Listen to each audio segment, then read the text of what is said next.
아재인 듯 아재아닌. 아재돌룸입니다. 안녕하세요. 안녕하세요. 반갑습니다.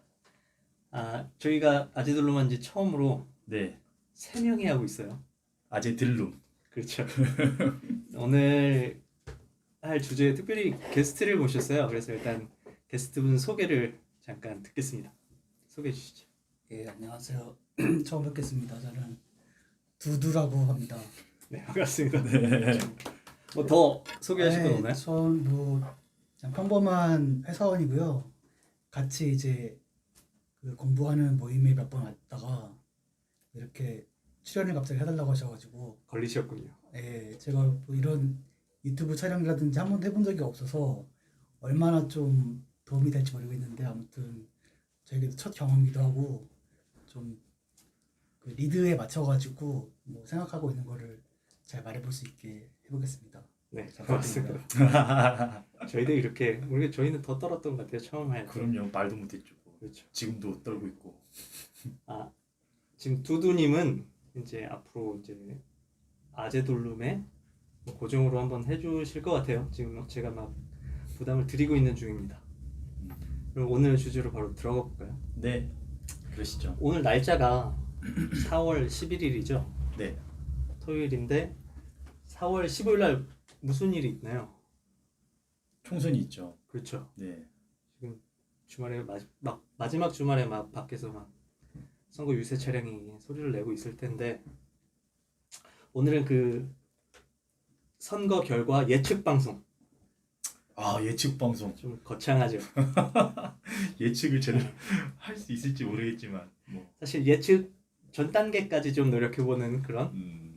사실 저희는 뭐 전문가도 아니고 그렇죠. 해서 그냥 재미있게 네, 네. 저희가 할 수 있는 정도, 우리의 생각은 이렇다 정도를 말씀드릴 수 있을 것 같아요. 이번 선거에 대해서 어떻게 해야 된다, 뭐가 중요하다 이런 얘기는 저희도 이미 여러 번 했고 다른 데서도 많이 하고 있어서 강렬한 메시지를 드리기보다는 네, 어떻게 보고 있나, 제가 어떤 생각을 갖고 있지만 어떤 원하는 바가, 선거에 대한 원하는 바가 있지만 그런 관계없이 결과가 날 수도 있는 거죠. 그렇죠. 제가 리버풀을 응원한다고 늘 리버풀이 이기는 게 아니죠. 제가 손흥민을 응원한다고 늘 손흥민이 이기는 게 아니고, 그런 것처럼 그냥 있는 그대로 한번 보면 좀 재밌지 않을까라는 생각을 했어요. 그래서 지금 그렇게 막 즐거운 선거는 개인적으로는 아니지만 그렇죠. 네. 민주주의의 꽃이라고 하는 선거, 그래서 어떻게 하면 같이 즐길 수 있는 컨텐츠를 만들까 하다가 준비를 해봤습니다. 그러니까 너무 부담 갖지 마시고 생각을. 우선 네. 투표들은 다 하셨나요? 11일인데요. 사전 투표 요새 많이 하잖아요. 그러니까 많이 하더라고 보니까. 사실 저는 했습니다. 저도 했어요. 저는 안 하고 왔어요. 15일 날 바빠서 한 건 아니고 네. 15일 날 많이 몰리면 아무래도 코로나에 대한 부담 때문에 네. 덜 밀리지 않을까 해서 미리 했는데 그래도 줄 섰어요. 그러니까. 같은 생각을 하신 분들이 많은 것 같고, 그로 인해서 지금 사전 투표율이 굉장히 전보다 높다고 알고 있는데 이게 총 투표가 높아질 건지 아니면 정말로 저랑 생각이 비슷해서 코로나 때문에 사전 투표율이 높아진 건지 이제 지나봐야 알겠죠. 그러면 일단은 단도직입적으로 네. 총선, 국회의원 선거니까 승패를 논한다면 누가 다수당이 되느냐, 누가 과반석 이상을 차지하느냐겠죠. 어느 정당이. 어떻게 생각하세요? 예측. 뭐 틀려도 상관없어. 우리 아니요, 뭐 부담도 아니고. 예, 좀 투표율 얘기부터 좀 하고 갔으면 좋겠는데. 네, 그거를 갈 건데 예, 그래요? 그럼 저희는 두 관씩이라. 그래요? 이게 사실 뭐 전문가도 아니고. 그렇죠. 이 예측이 상당히 어렵고, 네네. 그래서 뭐 예측의 의미가 있는지도 모르겠어요. 근데 꼭 그 두 당 중에 누가 더 많은 의석을 얻을 것 같냐고 예측하면은 대부분 지금 여당 쪽이 아닐까요? 민주당. 예. 표준님. 저는 이번에 표가 많이 흩어질 것 같아요. 오히려 제가 요즘에 주변 친구들한테 많이 듣는 얘기가, 야, 그 국가혁명 배금당 재밌더라. 야, 차라리 이놈이고 저놈이고 둘 다 싫으면 아예 모르는 당 찍자. 이런 사람들이 제 주변에는 많아요. 그러니까 그만큼 정치에 이제 관심이 없는 친구들은 재미삼아 투표할 것 같다는 생각도 드는 거예요. 그리고 이제 뭐 예전처럼 막 투표했다는 막 인증샷 같은 거 막 올리고 뭐 그러면서 이제 뭐 재미삼아 할 것 같은 생각이 좀 들더라고요. 근데 막 네. 흩어진다고 해도 흩어질 때가 있나? 네, 아니 그냥 뭐 이런 거죠. 총 이제 더불어민주당 그리고 뭐 미래통합당이 두 당이 이제 원래는 이제 좀 투표가 그나마 두 당이 많았다고 하면 이제 조금 이제 군소 정당 쪽으로도 좀 빠지면서 기존에 있는 것보다는 조금 줄어들고 그리고 여당이 지금 이제 야당이 조금 더 이제 득표를 할 것 같은 그런 생각이 개인적으로는 좀 들어요. 알겠습니다. 네. 일단 지금 말씀하신 네. 것처럼은 아니고 말씀하신 네네. 거에 대해서 네. 흩어질 건가? 기본적으로 비례대표 네. 투표는 흩어질 수가 있겠죠. 워낙 정당이 많으니까 보이지 않겠지만 저희가 선관위 중앙선거관리위원회 홈페이지에서 이번에 입후보한 정당별 후보자 수를 잠깐 틀어놨어요. 음. 이거를 보면 지금 전체 지역구 253개에서 그걸 다 낸 당이 민주당 하나, 대신 미래통합당은 그 곁다리 정당들이 또 있어서 그것까지 합치면 2개 정도예요. 그러니까 비례대표 투표는 워낙 개판이라 흩어졌다 해도 결국 끝나면 다시 모일 거기 때문에 그렇게 될지 안 될지 일단 두고 봐야 될 거고, 지역구 투표로 봤을 때는 사실 흩어질 때가 많지 않다. 두 당의 싸움이다. 지금 말씀하신 것처럼 국가혁명배금당이 세 번째로 배당금당. 배당 국가혁명 배당금 이 당의 정체가 뭔가요? 완전 다 돈을 그냥 아주 그냥 막 퍼주던데요. 허경영 씨가 네. 예, 허경영 씨가- 씨예요. 허경영 씨. 허경영 대표. 그러니까 만약에 저희가 의석수를 많이 갖고 간다면 참 비극이죠. 근데 지금까지 허경영 씨의 타율을 보면 기대할 수 있을까라는 생각을 하는데, 아니 물론 지금 지역구에서는 253개 중에 그 두 정당 빼고 당이 당선될 가능성이 거의 정의당 뭐 한두 석 빼고는 아예 없죠. 그리고 그 국가혁명 배당금당이 후보를 많이 냈는데 한 명이라도 당선될까 그렇게 생각하지 않는데, 다만 그래도 그쪽에 투표하는 사람들이 있긴 있더라고요. 왜냐면은 선택지가 3개밖에 없어요. 네. 민주당, 미래통합당 아니면 국가혁명 배당금당인데 맞아요. 그 국가혁명 배당금 약간 코미디 같기도 하고 조금 그런 정당 같지 않은 면이 있지만, 그래도 이 두 당이 너무 싫어가지고 국가혁명 배당금당에 투표하시는 분들이 있더라고요. 물론 의석은 못 얻겠지만 그 지역구에서 얼마나 많은 득표를 할 것인가, 그게 좀 관전 포인트인 것 같아요. 1%? 2% 정도 넘을 수 있을지 뭐 그 정도. 알겠습니다. 일단은 국가배금 혁명 배당금 혁명 예. 그당 허경영 씨당의 허당. 결과를 굉장히 주목하는 분이고, 저로서는 의석수를 굉장히 중요하게 생각하고 있기 때문에 거기에 영향을 줄 수 없을 거다. 그래서 말씀하신 것처럼 흩어질 때가 많지 않다라는 생각을 했던 거고, 네네. 아까 제 첫 번째 질문에 결과를 예측하는 게 의미가 있나 라고 말씀하셨는데, 그래서 제가 그거를 첫 번째로 질문 드렸어요. 저도 큰 의미가 없다라고 생각을 하기 때문에. 제가 오늘 제목은 예측을 할 거다라고 하겠지만 무게를 두고 싶은 거는 지금 상황이 어떤가예요. 예측하는 것보다는 지금이 어떤 상황인가, 뭘 생각하는 데 있어서 뭐를 중요하게 생각해야 되나, 혹은 다른 사람은 뭘 중요하게 생각하고 있나, 그거를 할 거여서. 그래서 제가 질문 드릴 순서는 일단 각 정당의 입장에서 생각을 해보는 걸 먼저 할 거예요. 어떻게 이 선거를 바라보고 있으며 어떻게 준비하고 있나, 그걸 저희는 뭐 정책으로, 공약으로 받아들일 수도 있고 아니면 미디어에서 보이는 메시지들로 받아들일 수 있겠죠. 그 다음에 유권자들 입장에서 생각을 해볼 거예요. 그래서 일단은 먼저 정당들, 이 선거에 임하는, 총선에 임하는 정당들의 입장에서 혹시 이번 선거에 지금 지역구를 낸 건 크게 2개죠. 허경영 씨 정당까지 합쳐서 3개. 그 세 정당들의 이번 공약을 보셨나요? 어떻든가요? 전 저희 지역만 조금 정당 공약은 똑같아요. 그래요? 내가 잘못 이해하고 있나 봐 지금 그거를. 물론 이건 나와서 얘기하는 거는 네네네. 내 지역구 어떻게 하겠다는 얘기를 계속 하죠. 네.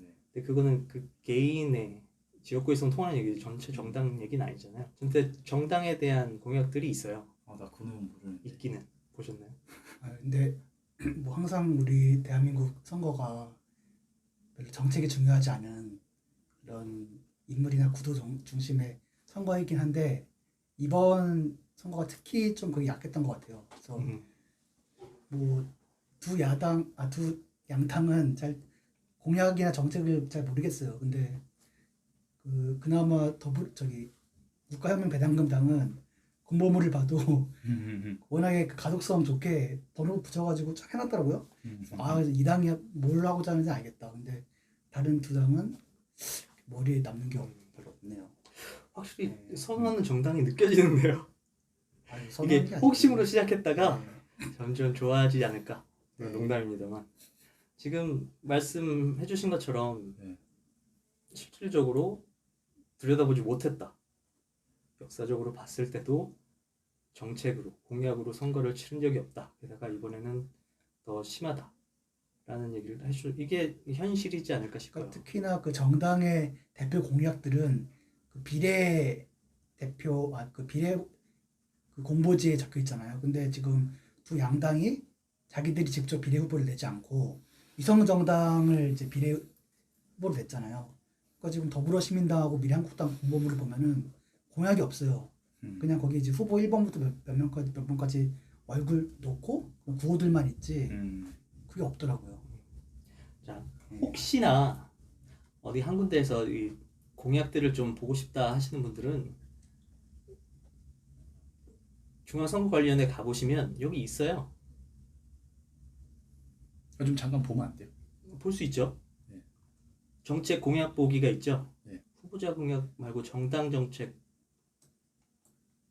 이렇게 정당 정책 따로 볼 수 있구나. 그럼요. 전 이 후보자 공약만 볼 수 있는 건 줄 알았어요. 왜 안 열리죠? 이게 그 비례 후보를 낼 때 선거관리위원회에 10대 공약을 뭐 제출하게 제출하는 거 보이시나요? 있는 이게 거. 지금 등록된 정당들별로 정당 정책을 이렇게 민주당을 클릭하면 이렇게 10대가 이렇게 나오죠. 안에 보면 디테일들이 더 나올 거예요. 근데 문제는 이거를 보는 사람도 없지만 만드는 사람도 해오던 대로 하던 얘기 하는 거지. 사실 지금 같은 상황에서 저 사람들이 문제인데 저 사람들이 공약을 내놓는다는 건 그럼요. 본인들의 존재를 상정하고 내놓는 의미가 없다라고 보는 저는 그런 입장이고, 만약에 그런 정치적 문제가 없으면 사실 이게 중요하죠. 그리고 어디네 우리가 지금 관심을 많이 주시고 있는 국가혁명배금당 이렇게 돼 있습니다. 일단 이거를 얘기할 건 아니에요. 말씀하신 것처럼 이걸로 지금 선거를 치르는 판이 아니다. 그렇기 때문에 여기까지만 띄워놓기로 하고, 그러면 지금 뭘로 선거를 치르고 있나요? 뭔가 내가 저 당과는 다르다, 내가 이러니 혹은 쟤네는 저러니 쟤네 말고 나를 뽑아라라는 메시지가 기준점. 쟤네들보단 덜 나쁘다. 뭐 검찰개혁이라든지 아니면 조국 이런 것들에 대해서 생각하는 정도의 차이, 이런 걸 가지고 그게 이슈가 될 수 있죠. 지금 네. 현 정권을 잡고 있는 민주당이 반대쪽에 있는 통합당 여기서는 정권 심판론을 내세우겠죠. 네. 또 그거는 통합당의 얘기고 민주당 뭐 공포 마케팅이죠. 여기서 미래통합당한테 일당을 뺏기면 뭐 다시 과거로 돌아갈 수도 있고 문재인 대통령도 탄핵당할 수도 있고 뭐 굉장히 역사가 거꾸로 돌아갈 수 있다라면서 뭐 압승을 할 수 있도록 밀어달라, 뭐 이게 메시지죠, 여당에. 일단 조금 과거로 돌아가 보면 이번 선거하기 전에 있어서 큰 흐름이 있었어요. 제 생각에는 일단은 지금 일본하고의 지소미아를 포함한 그 전부터 화이트리스트에서 되는 긴장으로 이용해서, 사실 원래 계획, 지금 민주당의 원래 계획은 이들이 계획했던 거는 지금도 약간씩 나오고 있는 한일전. 국내 총선하는데 왜 한일전이냐 하시겠지만 지금 보수를 친일 잔재로 묶어놓고 일본과 우의 긴장 관계를 높여서 약간 애국심 마케팅이죠. 그게 극렬하게 하다가 계획대로 안 된 게 뭐가 있었나요? 조국 사태가 터졌죠. 그 지소미아 죽창을 들어라. 네. 토착 왜구다 이런 얘기를 조국하고 유시민이 받아서 드립을 하는데 조국의 비리들이 일가의 교육 비리하며 어디 드러나기 시작했죠. 역풍을 맞았죠. 민주당의 계획대로 한일전, 반일 감정을 이용한 애국심 마케팅으로 갈 뻔하다가 조국 역풍으로 인해서 이제 정권 심판 이런 부도덕하다로 가는 과정이었는데 또 뭐가 일어났나요? 코로나? 그렇죠. 제 생각입니다만 지금 이번 선거의 제일 큰 이슈, 제일 주된 전선은 코로나인 것 같아요. 그거는 누가 계획했던 건 아닌 것 같은데 그걸 가지고 이제 얘네들이 이제 어떤 일을 하고 있나를 보면 지금 상황을 좀 잘 판단할 수 있지 않을까. 물론 지금 말씀하신 것들이 없는 게 아니지만 제일 메인 전선이 뭐 어딘가 국지전이 발발하고 있지만 여전히 한일을 얘기하고 있고 하지만 일단 민주당 입장에서는 지금 코로나인 것 같아요. 공약들을 보지 않아도 미디어에서 나오는 것들이 지금 뭘 보시나요? 미디어에서? 뭐 재난소득 뭐 이런 거나 뭐 정책 지원 뭐 이런 거 지원금 뭐 이런 얘기들이 그게 선거에 영향을 미칠까요? 아무래도 좀 많이 미치지 않을까요? 그렇죠. 네. 이 사람들 지금 먹고 살기 사실 그거는 선거랑 관계없이 네. 지금 정권을 잡고 있고 나를 경영하는 입장에서는 해야 되는 거죠. 근데 그거를 사람들 입장에서는 쟤네가 이걸 해주는 거라고 생각하게 되죠. 네. 굉장히 좋은 거죠. 민주당 입장에서. 그렇죠. 그 포인트는 네. 안 좋은 포인트도 있지만 또 어떤 일들을 생각할 수 있을까요? 지금 민주당 쪽에서 계속 얘기하는 게 우리나라의 대응이 전 세계적으로 가장 잘 대응하고 있고 외신들에서 극찬을 하고 있다. 그런 거를 계속 언론 플레이를 하면서 이렇게 이제 이런 정부에 더 힘을 실어줘야 되고 그러기 위해서는 민주당에 투표하세요. 네. 이런 메시지. 네. 이 메시지가 지금 코로나와 관련해서 제일 강력한 것 같아요. 이 메시지에 대해서는 어떻게 생각하세요? 글쎄요, 저는 이게 진짜 대처를 잘 한 건지 그리고 물론 뭐 해외에서 우리나라가 객관적인 자료를 잘 뭐 이렇게 전달해 준다라는 건 있었지만 이게 우리나라 원래 국민의 특성인지 아니고 그리고 일하는 사람들이 워낙 열심히 해서 그런 건지 그래서 잘 잡힌 것 같은 느낌도 있는데 그거를 좀 많이 이용하는 것 같은 느낌이 들어요. 그렇죠. 네. 어디에 공이 있느냐? 네. 만약에 우리나라가 코로나에 대응을 잘 했다라면 누구한테 공이 있느냐? 또 얘기해 볼 일이죠. 하지만 지금은 코로나의 한 중간에 사실 중간에 가기 전인 것 같기도 한데 그런 상황에서 이런 얘기를 하는 게 참 맞나 싶기도 한데 입장을 바꿔놓고 보면 땡겨다 써야 되잖아요. 이겨야 되니까.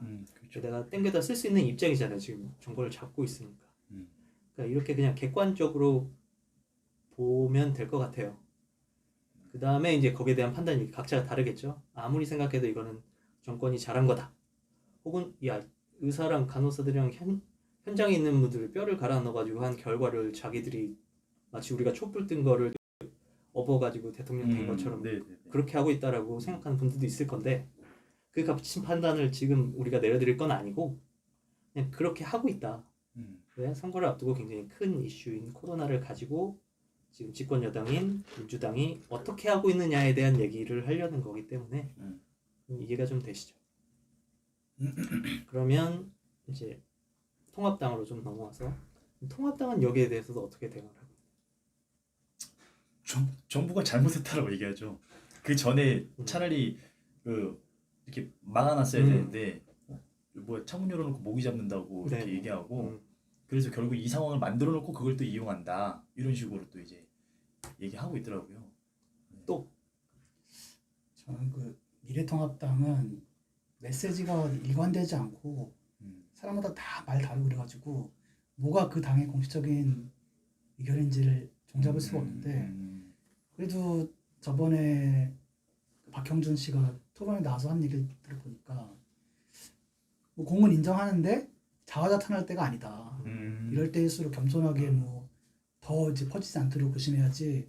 지금 뭐 다른 나라 몇 명씩 죽어가는데 우리는 덜 죽으니까 잘한다 뭐 이런 식으로 청와대가 자랑할 때가 아니다. 그래서 그런 부분에는 공감을 할 수 있겠더라고요. 말씀하신 게 핵심인 것 같아요. 지금 코로나에 대해서 이렇다 하게 전선을 못 만들고 있는 것 같아요. 지금 민주통합당은 기존의 후광, 미래통합당. 미래통합당 죄송합니다. 민주통합당. 미래통합당은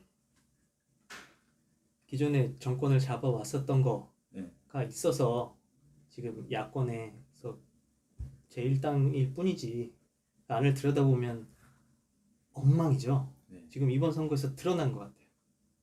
그리고 그 얘기를 나중에 조금 있다가 유권자 입장에서 얘기할 때도 하겠지만 지금 유권자들한테 메시지를 보낼 수 있는 사람이 없는 것 같아요. 김종인 씨를 영입했죠. 그분도 저랑 똑같이 이름을 헷갈리더라고요. 맞아요. 그럴 정도로 당의 정체성을 대표할 수 있는 사람도 없고 이렇다 할 메시지도 없고 전투력도 없는 상태인 것 같아요. 저희가 지난 동영상에서는 슬프지만 아프지만 어떻게 해야 된다는 말씀을 드렸지만 그런 별개로 그냥 현실을 볼 때는 그렇다. 그러면 지금 두 당에 대한 얘기, 지금 어느 전선으로 싸우고 있나에 대한 얘기를 좀 해봤는데 국가혁명대금당은 금당은 어떻게 전선을 저도 공약을 봤어요. 동영상 찍기 위해서 이것도 열어봐야 되잖아요. 네. 열어봤어요. 근데 제 느낌은 인생에 붙어 있어요. 좋게 얘기하면. 나쁘게 얘기하면 포퓰리즘이에요. 나라의 미래, 비전 이런 얘기는 없거나 허황되거나 다만 돈을 끌어다가 어디다 쓰겠다를 굉장히 사람들의 삶에 밀접하게 얘기를 해놓은 것 같긴 해요. 하지만 그거 이후에 더 관심이 많으신 입장으로서 예, 아니 저는 허경영 씨가 굉장히 일관된 것 같아요. 지금 대선도 몇 번째 나왔고, 뭐 총선도 몇 번째 나왔고, 그 사람 변하지 않고 그리고 한때 그 허경영 신드롬 비슷한 게 있었어요. 그 비웃다가 이 사람이 예전 했던 게 대부분 들어맞았거든요. 이 사람이 뭐 예측처럼 했던 것들이 들어맞았고 과거에는 다 이제 헛소리라고 비웃었는데 실제로 뭐 결혼하거나 출산하면 얼마를 줘야 된다든지 그게 한 10년, 20년 전에는 다 헛소리라고 했는데 지금 그렇게 정책들이 나오고 있잖아요. 그래가지고 조금 더 진지하게 뭔가를 하면은 사람들 마음이 움직일 수도 있는 것 같은데 이 사람이 기행이 많고 꼭 잘 나가다가 이상한 소리를 해가지고 제가 볼 때는 지역구에서는 한석도 얻기 힘들고 그 비례대표가 허경영 씨가 자기를 2번으로 했더라고요. 그러니까 3%를 넘으면은 이제 뭐 3명인가 4명이 후보가 의석을 얻을 수 있는데 그것도 뭐 어렵지 않을까. 그리고 한 가지 또 얘기하고 싶은 게 그 선거 보조금을 8억인가를 받았어요. 그 국가혁명 배당금당이 여성 후보를 제일 많이 내가지고 78명인가? 근데 이제 그 기사가 나오니까 다 욕을 하더라고요. 이런 뭐 장난 같은 당에 그리고 후보자들 중에 그 성 범죄를 저지른 전과자도 많은데 이런 당에 그 세금으로 우리가 낸 8억을 준다 뭐 이래가지고 뭐 세금 낭비라고 이거 많았는데 허경영 씨가 TV 토론에 나와가지고 얘기한 거 보니 그걸 다 반납버렸다고 하더라고요. 돈은 많은 사람인 것 같아요. 네. 일단은 말씀해주신 것처럼 과거의 얘기들이 맞아 들어간다. 그럼에도 불구하고 신드롬 수준에서 끝날 뿐 정답을 얻지 못할 거다. 왜냐하면 뭘 찍어서 맞추는 게 중요한 게 아니라 국가 경영이라는 걸 생각하는 사람이 아직 그래도 유권자들이 생각을 한다는 것 같아요. 그 우크라이나라든지 이탈리아에서 정말 기성 정치에 너무 신물을 느낀 사람들이 코미디언이라든지 이런 사람을 투표해가지고 당선이 되는 경우도 있어요. 근데 우리나라는 아직 좀 되게 보수적인 사회이기 때문에 그런 일은 벌어나지 않을 것이다. 지역구에서 후보를 메이저로 낸 새 정당의 얘기를 해봤어요. 코로나에 관련해서 국가혁명 배당금당은 돈으로 도와주겠다라는 얘기를 제일 많이 한 것 같아요. 하지만 오히려 미래에 대한 얘기는 거의 없고 오히려 그 전에 해오던 것처럼 허황된 얘기들이 많이 섞여 있고 어떤 얘기를 하느냐보다는 어떻게 그걸 하느냐가 중요한데 그거는 사실 맞아요. 허경영 씨 당뿐만 아니라 민주당이나 통합당이나 다 개판이어서 그래서 자꾸 정책이 아닌 이 전선 얘기를 하게 된 것 같아요. 그래서 지금 전선 얘기 지금 코로나는 굉장히 사고니까 기대할 수 없었던 상황이죠. 천재지변 같은 거라서 그전에는 반일 감정을 자극해서 애국심 마케팅으로 해보려던 전선이 있었던 것 같고 그 다음에 조국 사태가 터지면서 단순히 반일 감정을 덮는 거가 아니라 지금 정권의 정체가 드러나는 그래서 이 정도면 상황이 좀 바뀔 수도 있겠다 라는 생각도 해볼 수 있었는데 지금 코로나가 터지면서 완전히 묻혔죠. 그 중에서 간간히 보이는 건 윤석열 씨 검찰총장에 대한 공격인데 그것도 역시 코로나가 워낙 정당들 입장에서 얘기할 때 미디어 얘기를 해야 될 것 같아요. 왜냐하면 저는 개인적으로는 코로나보다도 조국 사태로 시작되는 지금 현 정권의 부정부패가 훨씬 더 중요한 전선이 되어야 된다고 생각하는 사람인데 지금 미디어는 그렇게 보여지지 않죠. 이런 상황을 어떻게 보세요? 그 지금 이제 여당 입장에서는 그거를 덮을 수 있는 좋은 기회라고 생각하고 자꾸 이렇게 코로나 관련된 게 완전 이제 장악하는 그런 느낌인 것 같기도 해요. 물론 여러 가지 뉴스를 보고 싶은데 지금 뉴스 보면 그런 것들이 잘 안 보여서 안타깝기도 하고 그런 상황인 것 같아요.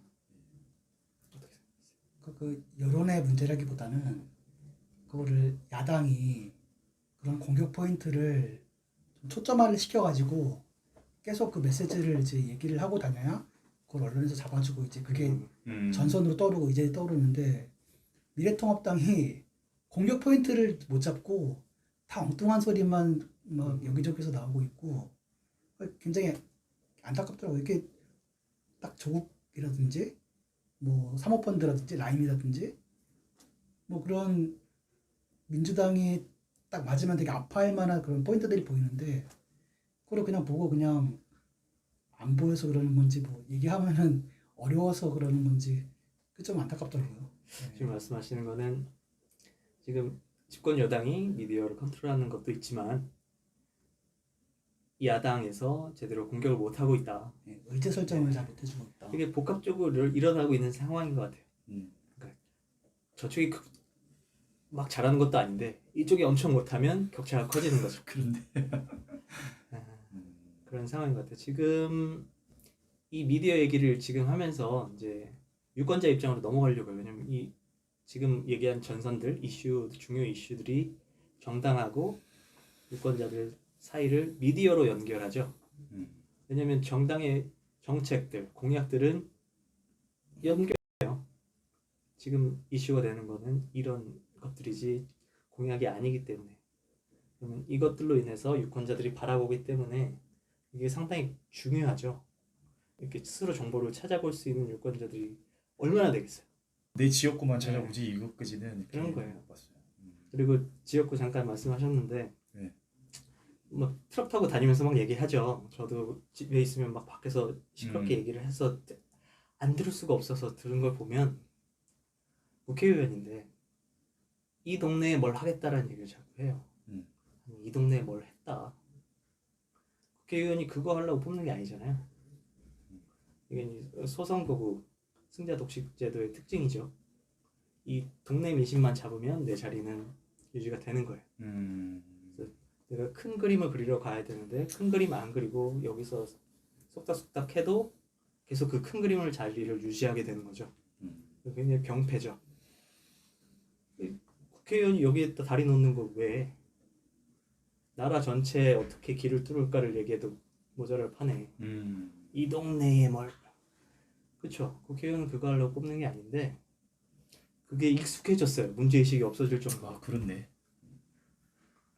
그래서 제가 그 개인 공약을 보지 않고 정당 공약을 봐야 된다고 하는 이유가 물론 봐도 별게 없는 게 문제지만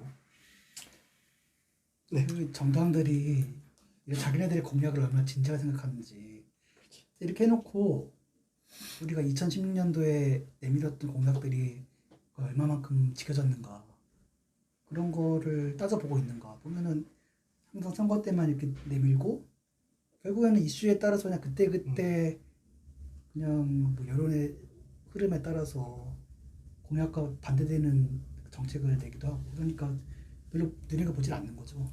그렇죠. 이게 굉장히 중요하죠. 이게 정당의 핵심 역량이죠. 정책 역량. 근데 그런 정당들이 아니에요. 이게 정책으로 승부하는 정당이 아니고 선거 전문 집단이죠. 그게 이제 유권자들한테 계속 이제 학습이 되다 보니까 당연히 정치는 당연히 선거는 저런 것이라고 익숙해져 있는데 그 얘기를 이제 같이 해볼게요.